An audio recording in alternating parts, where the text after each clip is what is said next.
সামলে নিবে। সুবহানাল্লাহ। হারুন আলাইহিস সালাম প্রতিরোধ করলেন না, বনি ইসরাইলের মধ্যে গৃহযুদ্ধ বেঁধে যাওয়ার আশঙ্কায় প্রতিরোধ করলেন না, আক্রমণ করলেন না, শুধু দাওয়াত দিলেন।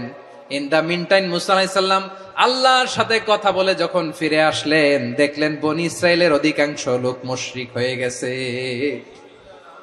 মুশরিক হয়ে গেছে। মুসা আলাইহিস সালাম রেগে গেলেন। রেগে প্রথমে বনি ইসরাইলদেরকে অ্যাটাক না করে ভাইয়ের দাড়ি ধরলেন। হারুন আলাইহিস সালামের দাড়ি আর চুল, মেজাজি নবী ছিলেন। হারুন, তুমি কি করলা? তোমারে কি দায়িত্ব দিয়ে গেলাম? তুমি কি করলা? তুমি থাকতে বনি ইসরাইল কেমন করে শিরকের কাজে নিমজ্জিত হয়ে যায়?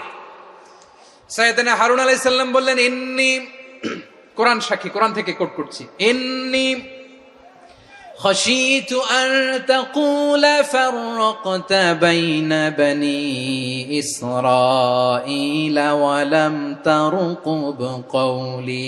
ও আমার ভাই, আমার দাড়ি ধরবেন না, আমার মারবেন না। আমি ভয় করেছি, আমি ভয় পেয়েছি, না জানি আপনি বলেন তুমি কেন